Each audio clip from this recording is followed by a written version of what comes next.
This letter, do you expect it will make very much difference? Do you think the magazine editors will be listening to you?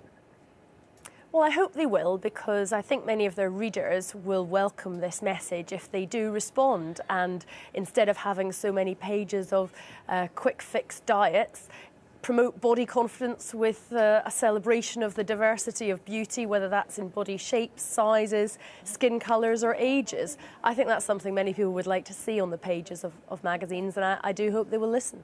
But a message about healthier eating and exercise and information about how to do it's a very valuable thing, particularly for people at this time of year. Everybody's wanting to lose a little bit of weight. It would be good for them to be eating a better diet and taking a bit more exercise. Absolutely, healthy eating and taking exercise is very welcome, and that should be encouraged. But what we often see are the sort of quick fix diets being promoted. Just looking at a few examples this morning in the newsagents, lose 7 pounds in 7 days was one of them, the festive flab fighter. And that kind of rapid weight loss isn't sustainable. We actually know that diets generally don't work. People who go on diets tend to end up weighing more than if they hadn't gone on the diet at all. So it's definitely better to make small lifestyle changes like cycling to work or getting off the bus a stop early and increasing the amount that you walk, and indeed making sure that you're eating a lot of fruit and vegetables. But that's not always what's being promised in these kind of miracle diets in the pages of magazines.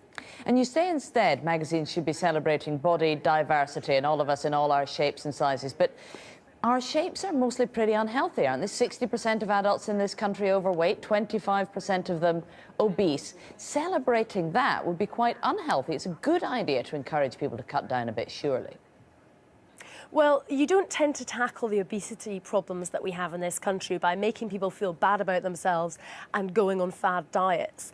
Actually, promoting body confidence can help people to have the confidence to go and exercise, for example. We know that some of the things that hold people back are worrying about what they will look like when they're exercising, and so actually a positive body image and positive body confidence is helpful to those kind of behaviours. So I just think, yes, we do have an obesity problem in this country, but we don't want to put people off exercising, and making people feel bad hasn't really been working as the way to try and solve that. So I think we should be celebrating that people do come in different shapes and sizes, and indeed, as I say, ages and skin colours. Far too often the imagery we're presented with is just sort of one size fits all, and people would welcome more diversity.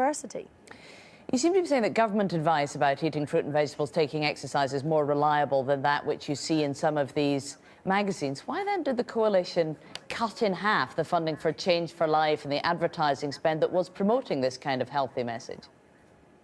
Well, you know, we're in a very difficult set of economic circumstances, and so government advertising has been one of the areas where the government has reduced the money that is being spent. I think people will recognise that some very difficult choices are being made. At the same time, a lot of the things which need to be done for a healthy lifestyle are things that people are aware of, and it's about trying to make those changes to your lifestyle so that it becomes second nature and get into healthy habits rather than unhealthy ones. But as the government cuts the money it spends on promoting its healthy eating message, it makes us more reliant on what we read in the newspapers and the magazines, which you're saying don't give us the right information. Well, I'm certainly encourage them to make sure that they do put the right information out there, and that they do it in a way that encourages people to take up healthy habits and indeed to have positive body confidence. Obviously, as I say, difficult choices are being made in these difficult economic times. There's not really easy candidates for making cuts, and you know, I certainly didn't come into politics to make cuts, but that is unfortunately necessary because of the legacy of debt that the country has built up. But I think there's a lot that magazines and the media can actually do in a positive way. And indeed, the government does have a role to play too. So, for example, I know many parents are worried about the body image issues that their children or teenagers perhaps are struggling with. And just earlier this year, the government launched a parent pack, resources that can be downloaded for free from mediasmart.org.uk, which can give parents the confidence to talk about these issues with their children, and hopefully help them to improve their body image. If magazine editors completely ignore your plea and continue to print diets that promise miracle amounts of weight loss, what will you do to them then?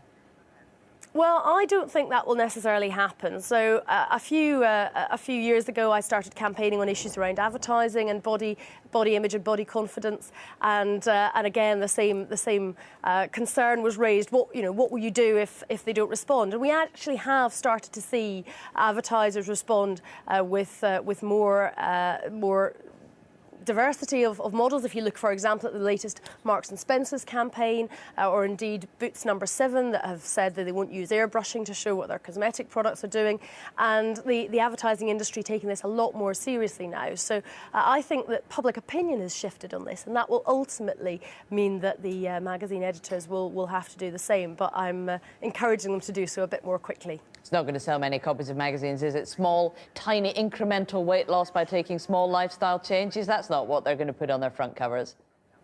Well, it would be much better advice. It certainly would be sustainable and make people feel healthier and happier. And ultimately, I think that's what people would like, is to be healthy, happy and confident. And so I think magazines ought to the extent that they're helping people in their lives, ought to be able to be printing that kind of advice and encouragement, so that people can get on with those lifestyle changes that will work for them.